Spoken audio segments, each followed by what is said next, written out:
As an account manager, I get to interface with a lot of people, especially on my customer side. I get to talk with their management, talk with the procurement team, talk with their engineering teams, their quality teams, handle issues, opportunities, new business. So with all that information that I gather on the customer side, I can more effectively communicate with my internal Weidmann teams. We have a lot of teams like our own senior management who's trying to figure out where we need to invest next. Our technical and innovation team who really specializes in helping design transformers and figuring out how insulation for transformers could be improved, as well as our quality team and manufacturing teams to help accurately plan and schedule what we're going to be making for our customers.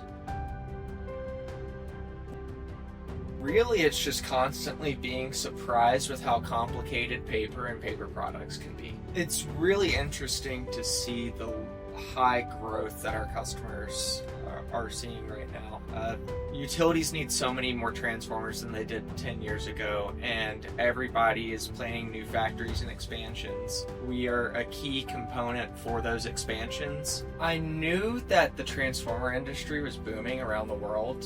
I was on the utility side of the business for a while, but I didn't realize how quickly it's growing. And I see that with every one of my customer visits. Every single time I go, they say, we are going to be growing extremely quickly over the next few years.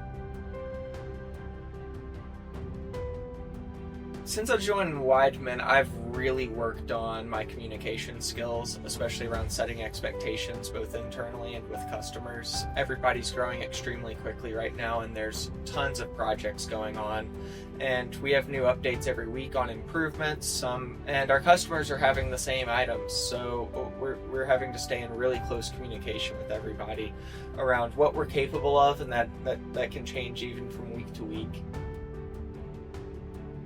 As an electrical engineer, I've really wanted to help keep the power grid on, especially as we move more towards renewables and bringing out more data centers online. It's going through a lot of stress. And one of the key components of electricity is reliability, and inside of transformers there's a key component called paper. If the paper insulation fails, then the power goes out for people. Every year I like to go on a big trip, and this year I, on a whim, pretty much decided that I was going to go look for anacondas in the Amazon rainforest, and I was 2 weeks upriver from any civilization, pretty much, going on hikes 3 times a day, and walking through swamps filled with caiman at night. It was a lot of fun.